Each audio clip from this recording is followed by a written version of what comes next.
Hoy día, martes 21 de febrero, faltan 3 días, 4 para mi cumpleaños, acontecimiento mundial. Nos dirigimos desde Caracas, Venezuela, a través de tvelvenezolano.com, el venezolano allá en Miami por CONCAF y en España, al mundo, para hablar de las cosas que ocurren en nuestro amado, querido e idolatrado país. Vámonos con Ecuador. Bueno, anoche, gracias a Dios, la oposición se movilizó, tomaron la plaza frente al CNE y pidieron resultados, porque aquí hay que cuidarse, porque como el camarón que se lo lleva la corriente. Claro, hay una diferencia importante ahí entre uno y otro candidato. Ahora, como les decía ayer, aun cuando los que conocen eso, porque yo no vivo en Ecuador, los analistas, los políticos de allá, los medios, dicen que hay una ventaja considerable, difícil para que se supere la segunda vuelta, el hecho de anoche es importante, la movilización es fundamental.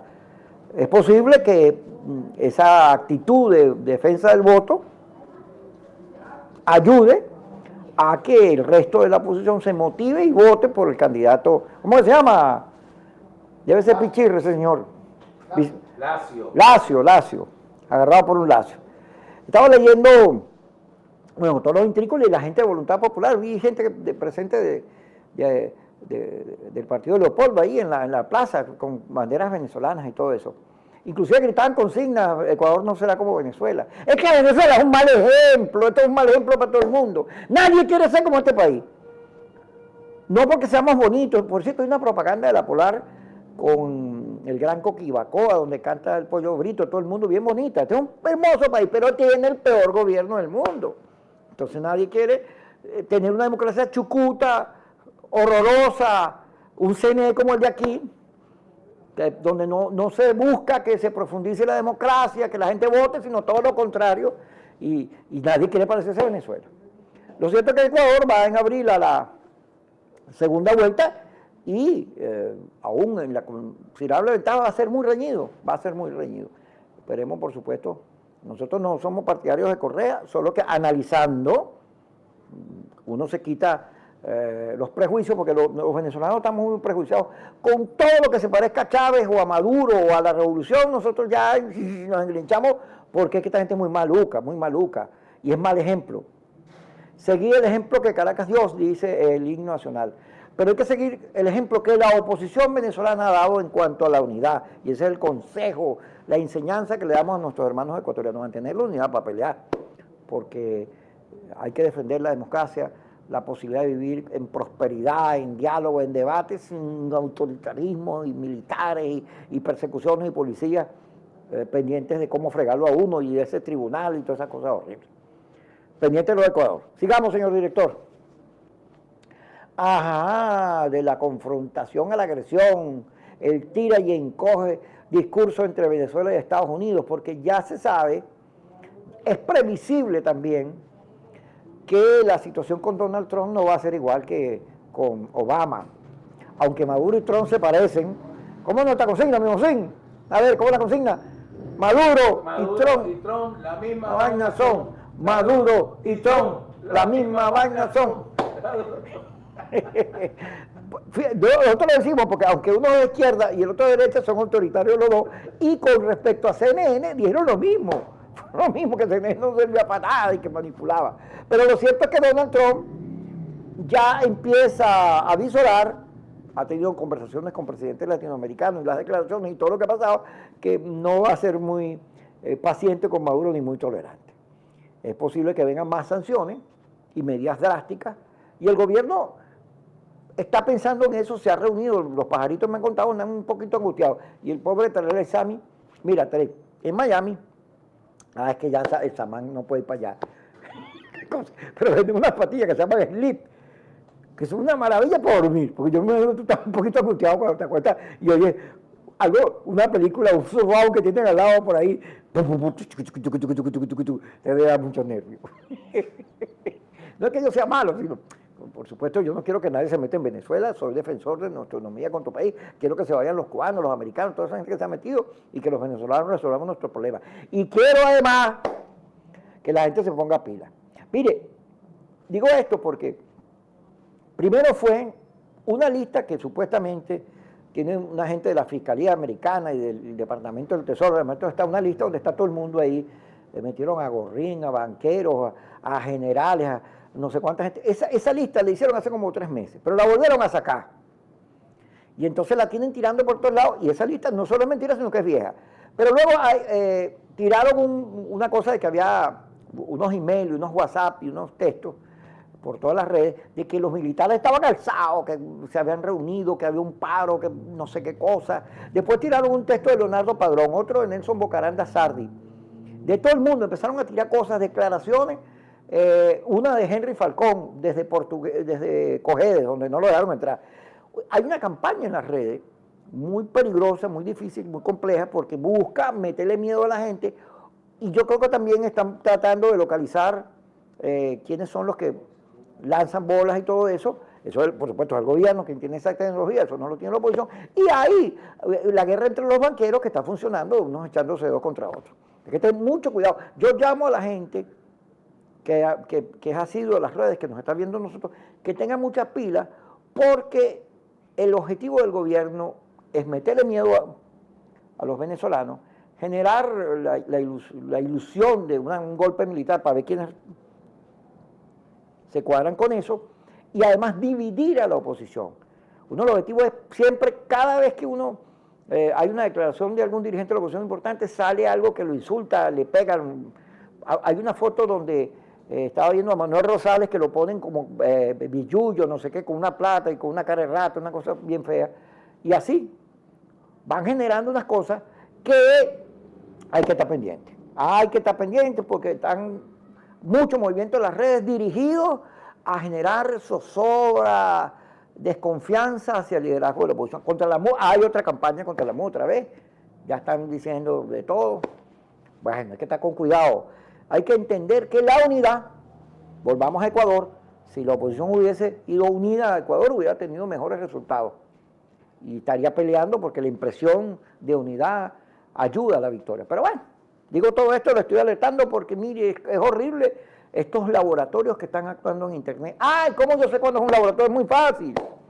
Siga gente que usted sabe que no le va a mentir. La Patilla, el diario El Nacional, tal cual, los dirigentes políticos, Borges, Ramos Alup, sus Twitter y sus redes. Pues nos puede seguir a nosotros, ustedes ven en elvenezolano.com, Kikosi, Kiko Bautista, que en mi Twitter es Kiko Bautista, mi Instagram es Kiko Bautista, y mi Facebook es Kiko Bautista, y yo soy Kiko Bautista. Sigamos, señor director, que estoy pasado pendejo. Organizando a sus pelagatos, Maduro pidió construir sedes del PSUV en todas las parroquias del país. Ay, Maduro, yo creo que estás tarde. Había sedes del PSUV. Por allá en la Florida yo siempre pasaba por una que tenían fiesta. Ahora no hay, eso está parado, eso no va a nadie. A menos que lleguen las bolsas del CLAP, ¿no? No va a nadie, Maduro ya. Mire, el PSUV, y además te equivocaste en la jugada esa de la legalización de los partidos y te llevaste mira, la maldición que te va a caer encima. Tú sabes lo que es ilegalizar al Partido Comunista de Venezuela. El PSB acusa al CNE que lo que no pudo la dictadura de Pérez Jiménez ni nadie lo logró el CNE, que es ilegalizar el Partido Comunista de Venezuela. Qué horrible. Dudo que Maduro pueda abrir las casas del PSUV. Eso está para cerrarla ya. Sigamos, señor. Y no significa que Maduro esté listo, que haya perdido el gobierno, nada de eso, sino que el país, el pueblo, los venezolanos ya no están con la revolución tan lejos. Seguimos con nuestros titulares. Maduro deporta, encarcela y censura periodistas extranjeros. Por eso es que nadie se quiere parecer a Venezuela. Aquí, generalmente, como Venezuela es noticia, porque esta revolución es tan mala, usted sabe que el periodismo, no lo digo yo, el periodismo es así, el periodismo se nutre mucho de los desastres, de las cosas malas, pues. A veces la cosa buena, lo positivo no es noticia, sino lo malo. Y entonces, bueno, como es tan malo, aquí genera mucha noticia, entonces vienen periodistas de todos lados y a todos les quitan las cámaras, los expulsan, los sacan, les impiden su labor periodística. Y eso no solo es expresión de autoritarismo, de poca tolerancia a la libertad de expresión, sino además eso habla de lo mal que está el gobierno, que no quiere que la gente, que el mundo se dé cuenta cómo está Venezuela ahorita. ¿Se imaginan que esos periodistas que vienen de todas partes del mundo y vean a la gente comiendo basura. Podrán ver después a los funcionarios del gobierno en Telesur o en la ONU o en cualquier debate, foro estos regionales, hablando sobre lo lindo de la revolución, pero cuando sacan una cámara de gente comiendo basura, imagínense qué impresión le da. Ellos quieren tapar el sol con un dedo. Sigamos, señor director. Oposición no descarta un encuentro con Rodríguez Zapatero. Zapatero está aquí, reuniéndose con todo el mundo, para montarlo del Vaticano y lo concerniente al diálogo. Y además tengo entendido que también el tema de la legitimación de los partidos es parte de su agenda, porque las condiciones, cambiaron la fecha, pero las condiciones son iguales de horribles y son obstáculos casi insalvables para los partidos por obtener su legalización. Es una trampa muy fea. Espero que logren algo allí. Vamos a irnos al corte y ya regresamos con su Kikosis.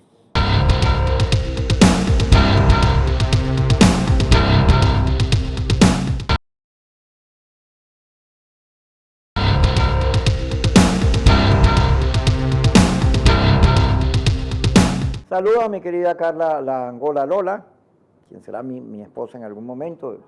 No es que yo quiera serruchar a Alejandro, sino que está escrito aquí en la mano, me sale Carla, y a Carlos Acosta allá en el Venezolano, en Miami. Estamos desde Caracas, Venezuela, no se les olvide. Sigamos con nuestros titulares de análisis de la realidad venezolana y estratégicas, las estrategias que hay. Yo digo que estratégicas. El defensor del pueblo descalifica opinión del cardenal Urosa sobre el diálogo. Bueno, Taré quedó muy afectado cuando la ONU le dio un regaño porque la Defensoría del Pueblo defendía al gobierno y no al pueblo. Y ahora la agarra con el cardenal Urosa, que es una de las figuras. Para los que dicen que la iglesia es comunista y el papa es comunista y está cuadrado con el gobierno, las opiniones del cardenal Urosa no le gustan al gobierno. Ahí está Tarek expresando descontento con ella. Sigamos, señor director. Urosa Sabino, si no abren ruta electoral, no hay condiciones para el diálogo. Esto es lo que no le gusta a Tarek William Saab. Porque, pero ¿para qué me la quitó? Uy, Dios, déjemela ahí el cardenal, por favor. Porque, fíjense, la rectora Tania de Amelio dice que hasta que los partidos no se legitimen, no hay elecciones. Pero hoy salió un gentío a decirle, un momentico, en la Constitución no dice eso, en la Constitución dice que usted tiene que fijar la fecha de las elecciones. Porque por cualquier vía, imagínense que Tania de Amelio y sus secuaces en el CNE, su compañero, es que anoche vi unas tiras cómicas de Batman y se me grabó lo de secuaces. Y entonces decidan crear nuevos obstáculos y nuevos obstáculos y nuevos obstáculos, como hicieron con el revocatorio, y entonces van alargando el tiempo, y ya llegamos a diciembre del 2019, por esa vía alargar el tiempo. Y urge, Venezuela necesita una salida electoral, porque esta cosa es inaguantable lo que estamos viviendo. Así es que esas condiciones, las cuentas claras que hay que tener frente al proceso de los partidos, las fechas de las elecciones que le corresponde al CNE y está en mora fijarlo, son importantes para que el diálogo tenga sentido. El diálogo tiene muchos enemigos, muchos adversarios, desde el gobierno y desde la oposición. El gobierno que no cumple con lo que dice los acuerdos, y la oposición que quiere calle, que no cree en la vía electoral y entonces descalifica el diálogo. Pero si creemos que en Venezuela es posible salidas pacíficas, sin tener que caernos a tiros ni sangre, sino que podemos entendernos, y al final que la gente decida cuál es la salida, tenemos que reivindicar lo que dice la Constitución, cumplir la Constitución, y dentro de ese espíritu del respeto a la ley, dialogar para que salgan los presos políticos, para que se integre el CNE, para que el tribunal se legalice, porque ese tribunal está en mora. Claro, como el gobierno parece haber vuelto, pero el tribunal fue electo en diciembre cuando ya el gobierno había perdido la nacional. Entonces cambió a todo el mundo y metió, bueno, ahí están figuras importantes del PSUV metidos en la sala constitucional. Todo muy legal. Entonces eso ha sido utilizado para frenar a la Asamblea Nacional. Pero eso tiene que ser parte de un acuerdo. Y ha estado en las discusiones y en los debates del diálogo, ha estado cómo hacemos para que Venezuela tenga instituciones autónomas y que no se agredan una a otra, y lo que hagan es viabilizar la vida democrática. Eso solo se puede si el gobierno entiende que hay que cumplir lo que dice la Constitución y fijarle fecha a las elecciones regionales y a las elecciones de a las reuniones de gobernador y a las de alcalde, y en consecuencia las de presidente. Sigamos, señor director. Ajá, detienen a supuesto vendedor de armas de los sobrinos Flores. Oye, los sobrinos Flores ha aparecido, el caso se ha renovado porque esos muchachos, por ahí había en WhatsApp, están mandando un texto que dice, Maduro quiere que los venezolanos se regresen. Serán los sobrinos, le ponen, los únicos que se quieren regresar. Pero el caso de los sobrinos sigue dando mucho que hablar, sobre todo porque ahora aparecen por todos lados camiones llenos de billetes de 100 bolívares en varias zonas de Latinoamérica y casos de esas. Sobrinos de Flores conspiraban desde mayo de 2005 para traficar droga a Estados Unidos. Bueno, y a medida que se va investigando el caso, pues aparecen más y más denuncias. Caso vital, porque están implicados figuras importantes relacionadas con la esposa del presidente. Y que además todos son casos, porque no solo es la droga, es toda la red de complicaciones y de corrupción que manejan estos señores. Hay cobros en PDVSA, taladros, cosas que una Contraloría seria investigaría. Sigamos, señor director. Reunión con Torrijos abre el camino a la liberación de Leopoldo López. Este es mi querido amigo Luis Florido, que anda por toda Venezuela. Ahora no tiene chiva, en esa foto tiene chiva, pero ya se afeitó. Florido anda sin pasaporte, haciendo una gira importante con su partido y con la opinión pública, porque al final él, como vocero de esta organización de Voluntad Popular, pero como presidente de la Comisión de Política Exterior, pues conoce al detalle todos estos asuntos del diálogo, de los escenarios importantes como la OEA, la ONU, y la liberación de los López, yo siempre se lo he dicho a la gente de Voluntad Popular, que Voluntad Popular tiene que, como primer objetivo, desde el punto de vista como partido, ¿no? Porque Voluntad Popular está en la mesa y ahí comparte las estrategias y las políticas que se deciden, pero como partido que liberar a Leopoldo López tiene que hacer todo lo posible para que a través del diálogo, a través de las manifestaciones, de la ONU, de lo que sea, mover cielo y tierra para que Leopoldo salga. Porque uno de los problemas que hemos visto es que la presencia de Lilian Tintori con Donald Trump y la respuesta que le dio el gobierno, que fue declarar a Leopoldo culpable de un solo trancazo, saca a Leopoldo del juego electoral, lo saca de la presidencia. Ayer leíamos una declaración de Freddy Guevara, donde ya Voluntad Popular, que había anunciado que iba a la relegitimación, no lo va a hacer. Porque bueno, al final de cuentas, si no tienen a Leopoldo libre en la calle compitiendo, el partido queda sin candidato. Y eso, claro, dicho ahorita, uno dice, bueno, y no, sí es importante, porque Leopoldo aparece primero en las encuestas y podría ser presidente, y eso, bueno, para eso está la gente de Voluntad Popular trabajando tanto. Sigamos, señor director. Comité de Víctimas. Es inaceptable que el expresidente Martín Torrijos intermedie para liberar a López. ¿Pero por qué? ¿Por qué? Porque es inaceptable. Yo sé que son los chavistas. Entonces, pues él sí se puede meter en los asuntos que el gobierno le diga que se meta, entonces no se puede meter en los asuntos de la libertad, de violación de la Constitución y que son consignas de la oposición. ¿Cómo le van a poner ellos límites a la actuación de Torrijos? Lo que pasa es que yo lo he dicho aquí y siempre me insultan y me ven mal, porque como uno le dice la verdad a la gente y no inventa cuentos, porque uno está informado. Si algo yo sé, son de esas conversaciones que hay ahí. ¿Por qué? Porque tengo espías, pajaritos, grabadores que me cuentan todo. Y la actitud de Torrijos, Zapatero y Leonel Fernández no es absolutamente pegada y vendida al gobierno. Eso no es verdad. Eso no es verdad. ¿Cómo no? Ellos tienen su corazoncito y si uno pone la balanza, van para allá. Pero han contribuido a agilizar la liberación de presos y todos estos asuntos, estas denuncias que se han hecho sobre la situación de la violación de la Constitución en los distintos escenarios donde ellos se mueven. La actitud del Vaticano, a diferencia de toda esa gente que dice que es comunista y otra cosa, ha sido muy solidaria con la oposición. La carta del emisario del Vaticano y del Vaticano sobre el incumplimiento de los acuerdos es lo mismo que dice la oposición, solo que hay una gente que está para que ve al Papa comunista y no sé qué, el Oppenheimer que sabrá Dios que no hizo esa información, que no ven el verdadero juego, le meten una emocionalidad, culpan al diálogo de todo lo malo que ocurre en Venezuela y de que Maduro estaba caído, el diálogo, eso no es verdad, eso no es verdad. El diálogo, la calle, las denuncias que se hacen en los organismos internacionales, toda la movilización que se puede hacer, todo es parte de la misma política, de la misma estrategia. Yo no sé por qué cuesta tanto entender. Ven que el chavismo sí lo tiene claro, ¿no? Ellos se movieron para pedirle a Torrijos que no interceda por Leopoldo. Ah, algo sabrán. Ya regresamos en su Quicosis.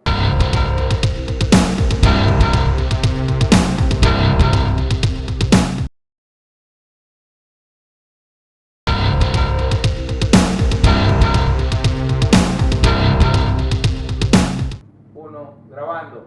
Seguimos grabando. Seguimos en su Quicosis del día martes 21 de febrero del año 2017. Esto para que los historiadores, para que cuando quede el programa de los historiadores, pues revisen y vean que nosotros siempre dijimos lo que las informaciones y el análisis político nos permitió decir. Muchas veces en contra de la corriente, porque si algo detesto yo, son esos políticos que le dicen en el auditorio no lo que piensan, sino lo que quiere escuchar la gente. Yo como periodista tengo el compromiso frente a ustedes de decirle la cosa que yo me entero.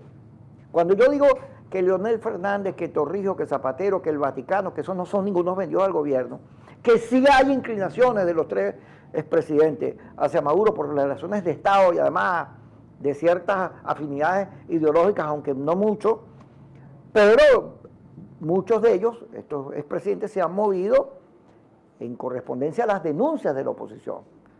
Claro, cuando presentan los informes la cosa siempre meten lo del gobierno, pero la libertad de presos se ha logrado, las movilizaciones que ha hecho Zapatero, más en su relación con Timoteo que con Maduro. Ahora, eso decirlo, ¡ay, no, vendido! Pero como yo digo que todo eso mira, todo eso que dicen que el Papa es comunista, los van a comulgar por mentir. No le está diciendo mentira. El Papa no es comunista, ni la Iglesia es comunista. La Iglesia tiene siglos de vida y una experiencia en conflictos muy importantes. No es el primer conflicto que le pasa por la Iglesia. Y usted puede revisar toda su historia y se da cuenta que ahí hay una experiencia en acuerdos que al final de cuentas el Vaticano pone al servicio de los pueblos y de las causas más justas. Eso por lo menos lo creo yo. Y eso que yo no soy, mire, yo no voy mucho para misa, no, pero uno, por supuesto, si se trata de mentirnos, porque en Venezuela a nosotros nos gusta mentirnos. Nosotros le echamos la culpa al diálogo y a la MUD del fracaso del revocatorio y empezamos a acusarnos unos a otros, cuando la verdad es que fue el gobierno el que se llevó por medio el revocatorio y que violó la Constitución y las leyes. Nosotros debimos salir a pelear con el gobierno, no a pelear contra nosotros mismos. Y cuando se dio ese margen, esa especie de amnistía, para darle chance al Vaticano y a la Comisión de Diálogo para que buscara salida, fue corrigiendo un error que se había hecho al llamar a Miraflores, a llamar una concentración en Miraflores y corrigiendo eso, bueno, ahí nos engatusamos. Pero nos engatusamos por llamar a Miraflores y por después no aclarar que no debía por ningún motivo limitarse la calle y que eso no significaba parar la calle, porque fíjense ahorita con todo lo que pasa en Venezuela y nosotros tenemos unas movilizaciones muy esporádicas, en vez de estar todo el día peleando, haciendo cualquier cantidad de cosas, la MUD es muy poco lo que convoca. ¿Y eso de quién es culpa? Culpa nuestra, pero del mal análisis que hicimos sobre el conflicto que hubo con el gobierno por el revocatorio. Ahí repartimos más la culpa. Sigamos con los titulares, señor director.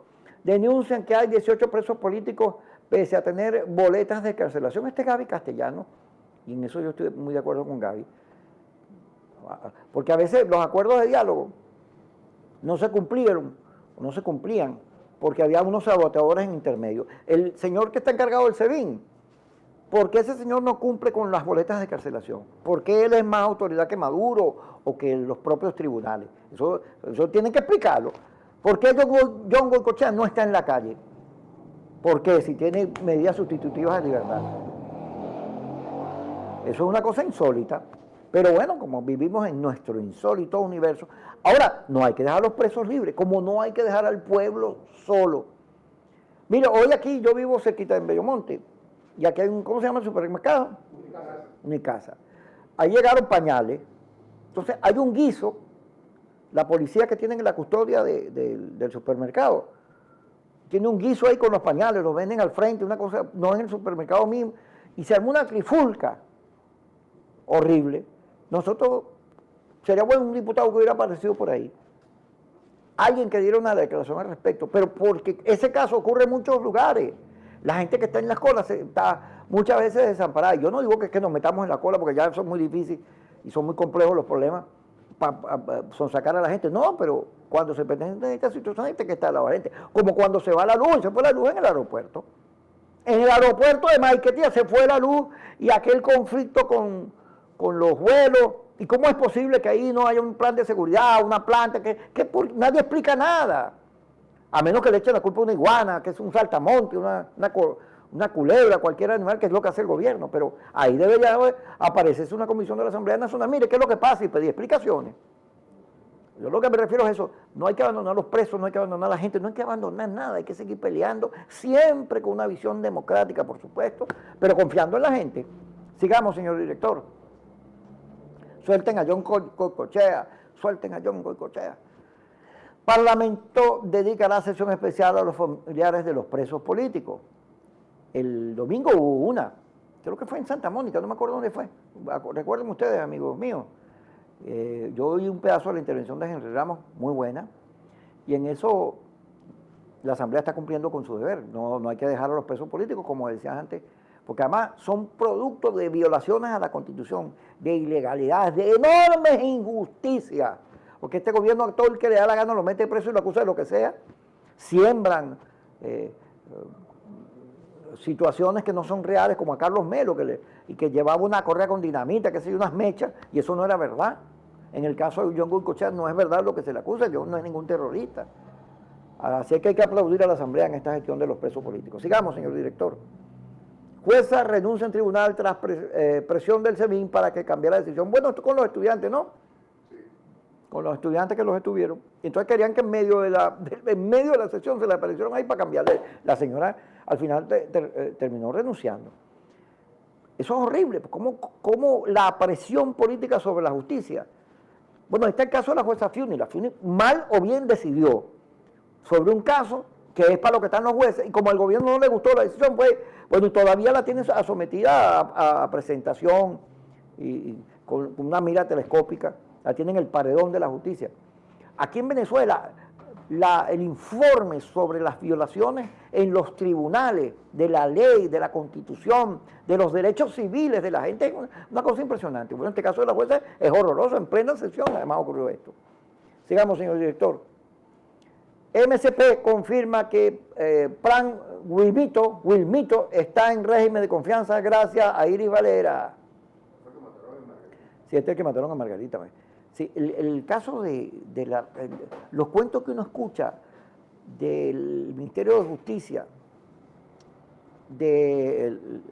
bueno, no es ministerio, porque es Relaciones Interiores de Justicia, y de la ministra Iris Valera sobre las cárceles, sobre todo lo que está envuelto allí, mire, usted agarra la justicia en Venezuela, pone el caso que nos referimos antes, el CNE, el caso de Leopoldo, las elecciones de gobernadores, las cárceles, como las policías, las OLP y la violación de los derechos humanos en los barrios cuando llegan buscando supuestamente delincuentes, y eso es una denuncia de violación de los derechos por todos lados. Te agarra todo por donde se mete en Venezuela, los narcos sobrinos, los billetes que aparecieron ¿en dónde fue? En Brasil y antes fue en Uruguay, Paraguay. Usted se mete en Venezuela, Tarela Isami, por donde usted se meta, esto está lleno de conflictos, de líos, de violaciones a la justicia, de las cosas más horrorosas. Y lo peor es un gobierno que frente a tanta calamidad no hace nada. Eso es lo peor. La gente se queda de la voz de la oposición, no vale, pues nosotros aquí hemos peleado y seguimos peleando. Uno es crítico, yo soy muy crítico también. Y hay que ser crítico y exigir que los errores no se sigan cometiendo, que seamos asertivos, que haya estrategia, que la unidad se trate bien, con respeto, que no peleemos entre nosotros, sino que tengamos claro que es el adversario del gobierno. O sea, eso no supone la eliminación de debate. Pero aquí, lo que está pasando en Venezuela, no por una película, da por una serie interminable de capítulos, de casos y casos y casos, donde los venezolanos no solo perdemos derechos, sino además el país que queremos, el país que amamos, nos lo convierten en un infierno. Chao.